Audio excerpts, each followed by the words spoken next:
Olá, pessoal! Sejam todos bem-vindos. E hoje nós vamos retomar a nossa série de lives, onde nós falamos sobre o pensamento sistêmico aplicado na vida, no nosso dia a dia. É uma corrente para levar o pensamento sistêmico de uma forma saudável, de uma forma leve, compreensível para as pessoas, para que você possa aplicar na sua vida esse olhar sistêmico, ter esse entendimento da sua história e a partir daí ter as mudanças necessárias para isso. Oi, gente, já vi um monte de gente querida chegando aí, sejam todos bem-vindos. E o tema de hoje, nós vamos começar falando sobre relacionamento saudável. Porque se eu ganhasse R$1 para cada pessoa que vem com uma queixa de estar num relacionamento adoecido, eu já estaria milionária. Quem nunca passou por isso, né? Acho que não existe uma pessoa no mundo que teve um dia, que teve a vida inteira plena num relacionamento saudável. Porque em algum lugar nós temos uma dor, uma dificuldade. E por que a gente tem essa dor, essa dificuldade? Né? Porque nós temos a nossa própria história, o nosso próprio sistema, os nossos aprendizados dos nossos costumes, valores, crenças, da história onde a gente está inserida, e o outro tem as questões dele da mesma forma. Então, isso não está ligado só à relação amorosa. Em todas as áreas da nossa vida, nós podemos ter dificuldade nas relações. Inclusive, eu posso me relacionar mal com a minha saúde, eu posso me relacionar mal com o dinheiro.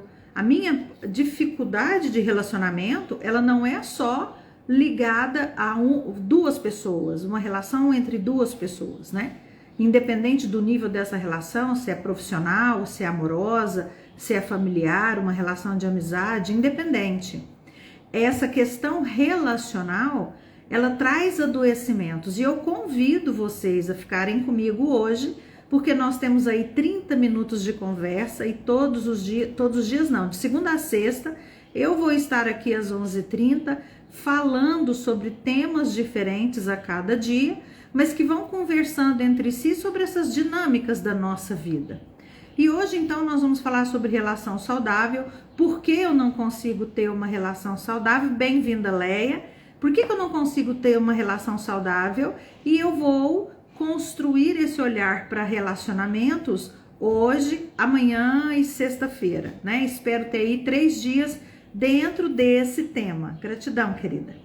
Convido vocês, inclusive, a mandarem o link da nossa live para quem tá aí perrengue nos relacionamentos, né? Para quem tá sofrendo, para quem tá em dor, em dificuldade, para quem acha que tem o dedo podre, para quem tá preso num relacionamento adoecido, vamos olhar para isso. Para começar, vocês sabem que eu sempre indico um livro e hoje eu quero falar sobre esse, O Amor que Nos Faz Bem, do meu queridíssimo Juan Garriga, e eu vou ler um trechinho para vocês, onde é muito interessante o que ele diz. E é algo que eu falo sempre, inclusive nas minhas aulas.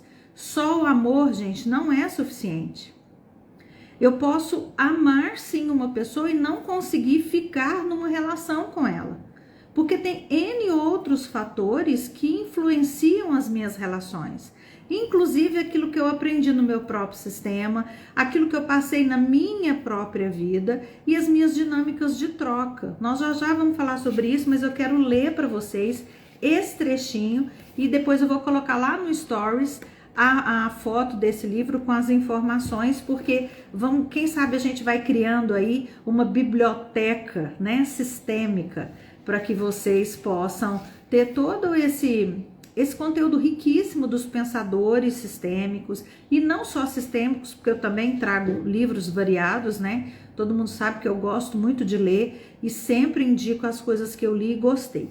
Então aqui ele diz o seguinte: em quase todos os relacionamentos, podemos rastrear a presença do amor em alguma das suas manifestações. Paixão, ternura, desejo, amizade, decisão, cuidado, admiração, compromisso. Quantos mais forem possíveis e se integrarem e encontrarem vida no relacionamento, melhor. Contudo, para atingir o bem-estar e a estabilidade na relação, para que haja felicidade, só o amor não é suficiente.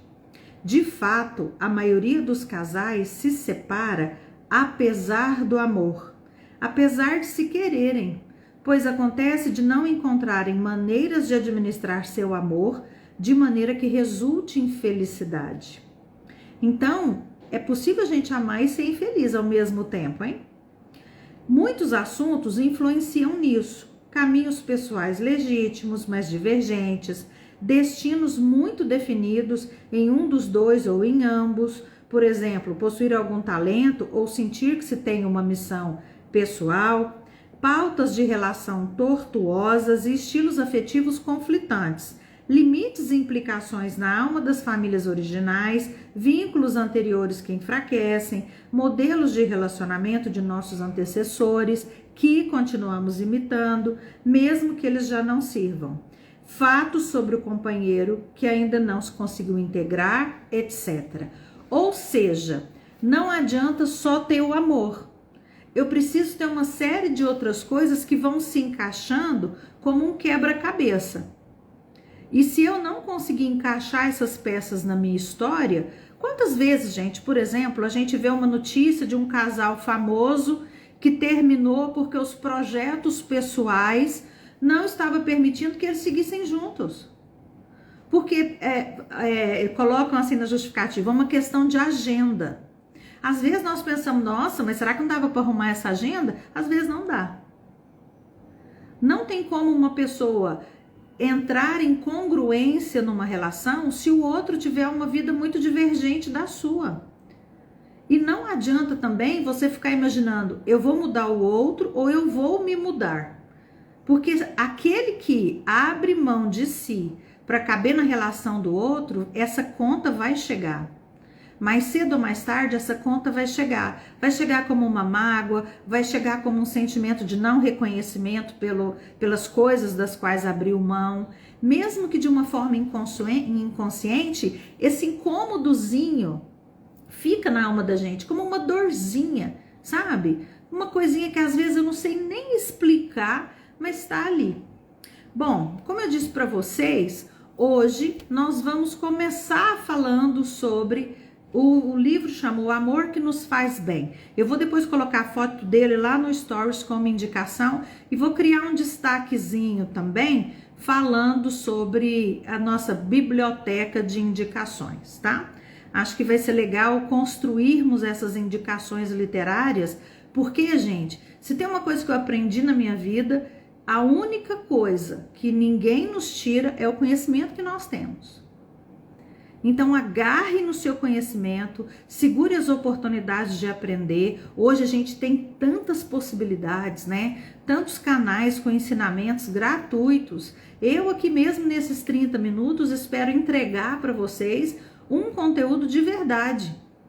Vocês vão ver que eu vou trazer aqui exatamente aquilo que eu sei. Não vou ficar poupando informações ou limitando informações para vocês, não. Bom, então, como é que eu posso olhar para a minha relação e o que eu posso entender? Se vocês tiverem um papel e uma caneta, comecem a ticar algumas possibilidades que eu vou trazer para vocês observarem dentro das suas relações e do seu comportamento na forma que você se relaciona, tá? Porque muitas vezes eu tô achando que é o outro que precisa mudar, o outro que não sei o quê. Bom dia, Narinha, seja bem-vinda. O outro que precisa fazer a transformação e, na verdade, eu só tô me espelhando no comportamento do outro que reflete o meu. E eu só consigo alterar minha forma de relacionar se eu, de verdade, mudar o outro. Mudar a mim. Eu só consigo mudar o outro se eu mudar a mim, porque na verdade eu não mudo o outro. Eu mudo a minha forma de olhar para o outro. Eu mudo a minha forma de perceber o outro e as suas questões. Eu mudo o meu lugar até de me colocar empaticamente, né? Eu costumo dizer que a nossa colocação empática, ela vai até um certo limite. Né? Tem uma coisa que eu brinco muito, que eu digo assim, a gente só aguenta o nosso bêbado, o bêbado do outro é mais difícil.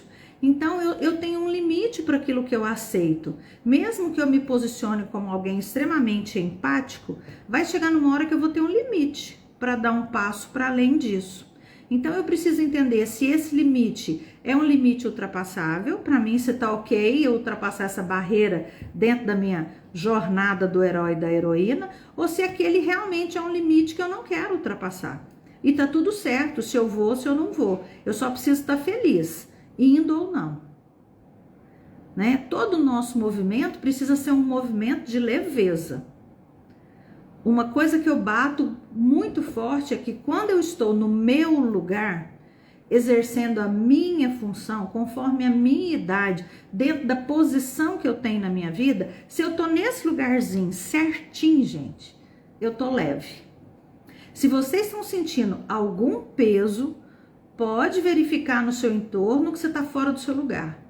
Você está fazendo algo que não é seu, você está cuidando da vida dos outros, você está pegando algo que você não consegue resolver, você está assumindo funções que não são suas.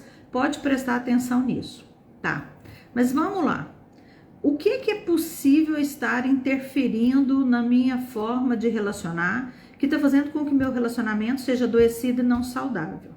Eu li aqui esse trechinho do livro e ele traz uma série de questões. Vou falar sobre algumas delas, mas eu quero começar no começo, na nossa gestação. Todos nós sabemos que a criança sente no útero, isso já foi comprovado cientificamente, né? Que a criança sente no útero uma série de sensações, inclusive a rejeição. E aí, gente, se eu sentir uma rejeição no útero, eu já tenho esse registro de parece que as pessoas não gostam muito de mim, né? Inconscientemente, lá naquele lugarzinho que eu chamo subsolo do inconsciente, tem um registro. Acho que eles não gostam muito de mim. Então, fique marcado nisso. Útero, rejeição. Depois, eu tenho próprias dinâmicas do útero. Eu posso, dentro do útero, ter tido, por exemplo, uma experiência gemelar, da qual não tenho memória. Vou explicar de uma forma muito simples, porque em outro momento eu vou falar sobre dinâmicas gemelares. Mas imagina que eu tive junto comigo no útero um irmão enquanto eu só tinha meu sistema límbico formado. Ou seja, eu só tinha o sentir. Eu não tinha ainda nem começado a construir o neocórtex, que na verdade só tá pleno depois de 22, 23, 24, 25, 26 anos. Então, o que acontece? Se eu não tenho esse neocórtex construído, eu tenho uma saudade e não sei nem do que. Porque eu só tenho sentir. E aí, às vezes, a gente escuta a pessoa falar assim, eu nasci... Desde quando você sente esse vazio? Desde que eu nasci. Desde que eu me lembro por gente. Eu sempre senti esse vazio. E eu nem preciso dizer para você que esse vazio, que pode ter uma origem intrauterina gemelar, esse vazio pode reverberar em todas as relações da sua vida, inclusive com a sua própria mãe. Porque uma das coisas que eu posso fazer é transferir essa necessidade desse irmão gemelar para essa mãe e exigir dela além do lugar de mãe, porque ela tem que fazer por dois. As dinâmicas de transferência, nós vamos falar sobre isso também nessas lives que vamos ter aí, se Deus quiser, para sempre. As dinâmicas de transferência são muito comuns nos relacionamentos. E se eu tive uma perda intrauterina, eu posso já no meu nascimento ter uma dinâmica de transferência com a minha mãe. Ponto. Registrem isso, né? Então eu tenho um vazio intrauterino. Aí eu tenho as dinâmicas do meu próprio nascimento. A forma que eu nasci, como o meu parto foi. Né? A Regiane faz um trabalho maravilhoso com a reparentalização sistêmica e ela fala muito sobre isso, sobre como os partos eram agressivos e sobre como as crianças sofriam, como o bebê sofria no parto. E veja que coisa, gente, uma das coisas que ela trouxe, que eu registrei muito na minha alma, quem não seguia a Regiane ainda, siga, é Regiane Fermino, acho que RF. Depois eu vou colocar aí qual é o o Instagram dela, que ela trabalha com isso, com as dinâmicas ligadas ao nascimento, os processos de reparentalização, de entender o que aconteceu no nosso nascimento, na nossa gestação. Bom, então, o que ela fala sobre o rompimento do cordão, né? Imagina que eu tô ali dentro do útero, o tempo todo sendo nutrida por esse cordão. Do nada, eu sou expelida para fora daquele lugar e eles cortam o canal, o link por onde eu respiro, por onde eu me nutro. E é um rompimento brusco, porque o cordão fica pulsando por um tempo até que ele cessa o pulsar. E seria essa a hora certa de cortá-lo. Então, nós temos um registro também do nascimento, da forma do parto, da agressividade, da posição que a gente estava, do tempo que levou o parto. Tudo isso também influencia, gente, no nosso pensar. Eu tenho uma série de áudios que eu gravei sobre a influência da nossa forma de nascer na nossa vida, e eu vou compartilhar, eu vou colocar um link na nossa bio, levando para a nossa comunidade do WhatsApp.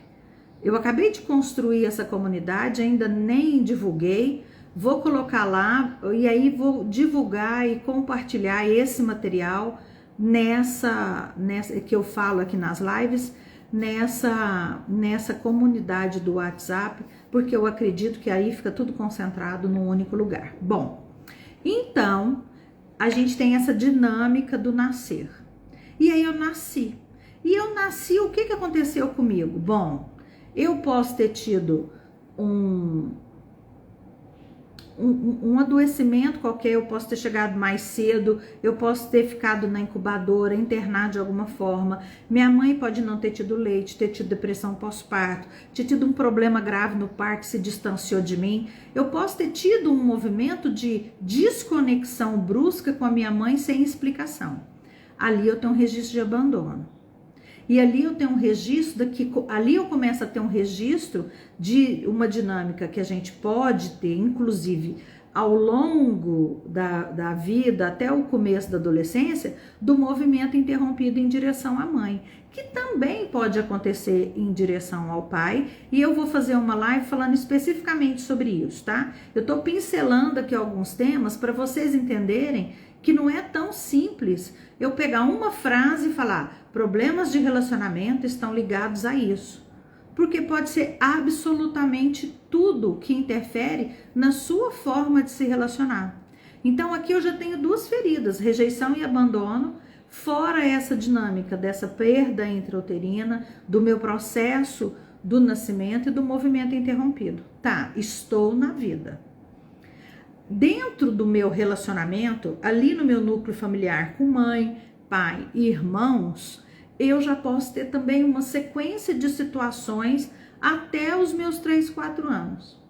Um exemplo simples, estou eu lá, plena e absoluta, no colo da minha mãe, que é tudo para mim.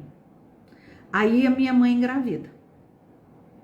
E quando a minha mãe engravida, muita gente fala assim: eu tenho uma diferença de 1 ano para o meu irmão. Meu irmão me tirou do colo com 1 ano. Se você pegar 12 meses do ano e os 9 meses da gestação, você começou a cair desse colo com 3 meses de idade. Por quê? Porque a partir dos 3 meses, a sua mãe já compartilhava você com essa criança, com esse irmão que ela estava gestando. E tá tudo certo, gente. Tá tudo certo isso acontecer, a mãe não tem responsabilidade nisso, mas o que nós trabalhamos dentro do olhar sistêmico é o impacto disso no indivíduo. O que aconteceu comigo quando parece que essa mulher que estava aqui me mimando o tempo todo e 100% disponível, já não tá mais tão disponível, né? Porque vamos combinar que numa gestação, não é só: eu tô ali gestando um filho, tá tudo ok eu cuidar do outro, porque só vai nascer daqui 9 meses. Eu tenho indisposição, meu corpo muda mais uma vez, nem recuperou, já tá de novo esperando uma criança. Então tem uma série de fatores hormonais e situacionais que contribuem para que essa criança que estava nesse colo da mãe plena sinta que, nossa, eu estou dividindo alguém aqui agora. Então já temos aí um outro olhar. Chegamos num outro movimento e você vê que eu estou nos 3 anos da criança, 4, né? 2 anos, às vezes, essa criança tem. Enfim, o que acontece depois? Nós vamos nos relacionar e entender essas dinâmicas. E aí eu começo a observar com quem eu aprendo sobre relacionamento, gente? Com os meus pais, né? Com os meus tutores, com aquelas pessoas que são maiores e nas quais eu confio. Então, o meu primeiro aprendizado de relacionamento é olhando para esse casal de onde eu vim, né? Nós temos exceções, tem pessoas adotadas, pessoas que não tiveram esse convívio com o pai, esse convívio com mãe, mas nós observamos como os casais se relacionam e vamos entendendo, ai, parece que é desse jeito. Então, é muito comum alguém que teve um pai agressivo ou a mãe teve um marido agressivo entender que aquele jeito é o jeito certo de se relacionar e que uma relação precisa de pancada para ser uma relação, né? E daí vem uma série de frasezinhas, né, que vão sendo construídas dentro desse olhar coletivo e que a gente vai passando pano, né? Ciúme é sinal de amor. Um tapinha de amor não dói. Isso tudo, gente, vai prejudicando o nosso olhar para o relacionamento, para a forma de se relacionar, para a forma de se construir uma relação. E aí eu tô lá nessa criança construindo o olhar relacional, enxergando esses pais que podem ser disfuncionais na sua relação, entre si ou comigo, e eu vou aprendendo que aquele jeito é o jeito certo, porque eu não aprendi outro jeito ainda. E aí eu vou para o mundo, né? Eu começo na escolinha, e aí eu vou ver os meus colegas, e vou ver os pais dos meus colegas, e eu começo esses desafios dos círculos do amor, né? Desse entendimento de como funcionam as relações e aquilo que eu preciso acolher e equilibrar dentro de mim. Mas se eu não aprendi na minha origem como é que funcionam as relações, se eu não aprendi sobre dar e receber, né? Ou tomar e retribuir, né? Esse equilíbrio de troca. Se eu não aprendi isso na minha relação, se eu não aprendi a respeitar a hierarquia, se eu não aprendi a respeitar o lugar das pessoas, obviamente eu vou levar isso adiante. Porque eu aprendi daquele jeito. Né? Então, se eu aprendi errado, eu vou passar para frente errado. Até que alguém fale, minutinho, esse negocinho tá certo, não. E isso não faz bem nem para você, nem para mim. Só que, infelizmente, esse aprendizado, ele não é quando a gente começa. Ele chega na nossa idade adulta, quando depois de tanta pancada, alguém fala, ai, peraí, eu vou olhar agora, vou em busca de uma terapia, eu vou entender o que acontece comigo, eu vou saber porque eu só fico em relação adoecida, eu vou entender, vou buscar um psicólogo, vou buscar um processo terapêutico, mas eu preciso melhorar minha forma de relacionar. E isso, gente, já passaram 20 anos, 30 anos da vida, às vezes 40, 50, 60, né? 70, eu tenho paciente de 70 anos aprendendo a se relacionar. Então, nesse lugarzinho, olha o tanto que é importante o papel desses pais, né? E por isso que às vezes eu falo e o povo acha ruim, que eu falo, às vezes é melhor pais amorosos, funcionais, vivendo separadamente, do que debaixo do mesmo teto em guerra.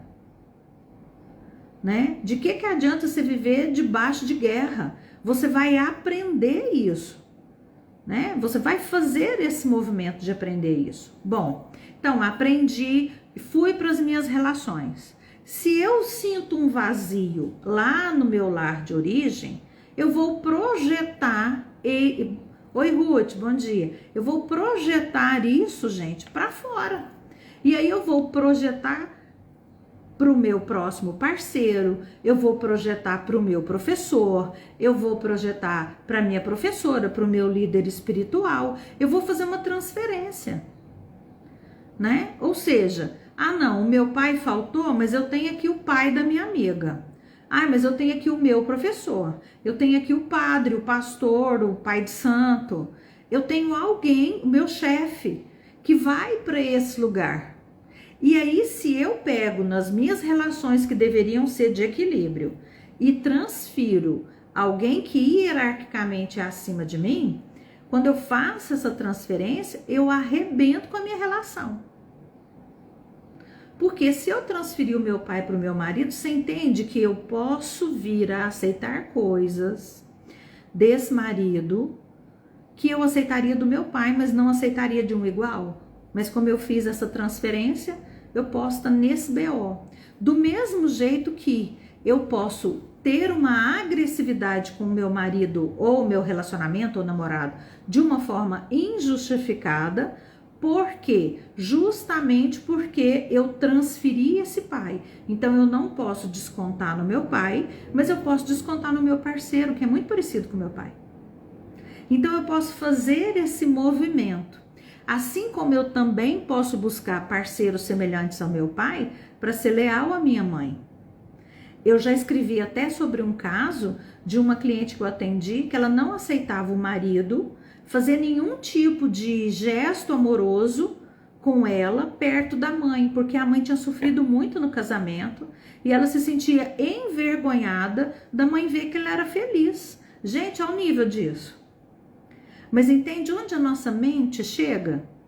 Então, eu posso estar num lugar de lealdade, né? Eu vou em lealdade à minha mãe, também vou ser infeliz na relação. Patrícia, isso é uma loucura. Gente, acontece, juro por Deus, trabalho com isso há anos. Já atendi milhares de pessoas e já passaram pessoas assim, desse jeitinho comigo. Repetindo uma dor de forma inconsciente. E é tão interessante porque quando a gente pergunta assim, quem você conhece que viveu a mesma história? Essa pessoa sempre vai achar na história dela alguém que ela está repetindo. Então, nós temos essa dinâmica de lealdade. Temos aquela história, né, do sistema de repetição, né? Um monte de gente em relações infelizes, muitas pessoas sofrendo num relacionamento, e você olha, é puro pertencimento, né? Porque a nossa consciência pessoal, ela opera no modo pertencimento. Então eu faço tudo para pertencer. Eu fico mesmo que me doa. Eu vou fazendo esse movimento do pertencer para que eu caiba nas relações. Então eu vou repetindo dores, né? Aquela história, na minha família ninguém separa. Eu conheço gente que esperou o pai ou a mãe morrer para poder separar, porque a mãe não aceitava filho separado.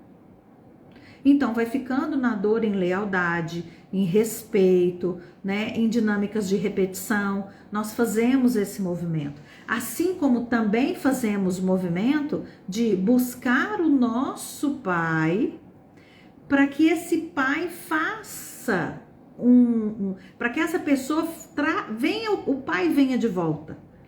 Por exemplo, muitas vezes nós encontramos mulheres que entram em relacionamentos com homens que já têm um relacionamento, como se elas fossem buscar o pai de volta. Aquele pai que saiu de casa por um relacionamento, ela faz esse movimento de também se relacionar com homens que estão em outra relação, nessa tentativa de resgatar o pai, ou porque ela entende que o pai gostava mais da outra do que da própria mãe, e aí ela registra que as mulheres que são fora do casamento são mais amadas ou desejadas ou respeitadas, seja o que for. O que eu posso dizer, gente, é que são séries de dinâmicas possíveis e nós vamos falar sobre isso todos os dias nas nossas lives. Hoje a nossa meia hora tá chegando. Eu vou deixar o link do livro que eu li o trechinho, a foto do livro lá no nosso stories e também vou colocar no destaque para vocês irem criando essa biblioteca. Espero vocês amanhã às 11h30 e eu coloquei também aí na nossa página, no nosso feed do Instagram, sobre os nossos cursos. Nós estamos com promoções dos nossos cursos até o dia 20 de dezembro. Tem curso de formação, curso de aperfeiçoamento, cursos reconhecidos pelo MEC, comunidades para aquelas pessoas que querem mudar a sua vida em 2024. Então vem fazer parte da nossa turma que eu espero vocês com muito amor. Deixa eu ler uma mensagem aqui. Comigo também acontece, cobrindo a terapia em cursos de autoconhecimento e conteúdo com Eliana Pigato. Ah, quem me indicou você, Patrícia? Amo Eliana. Eliana é uma queridíssima. Ontem ainda falei com ela. Isso mesmo. Amados, um beijo enorme. Amanhã 11h30 tô aqui. Nós vamos seguir falando sobre relacionamentos e sobre as possibilidades, para onde eu tenho que olhar se eu tô num relacionamento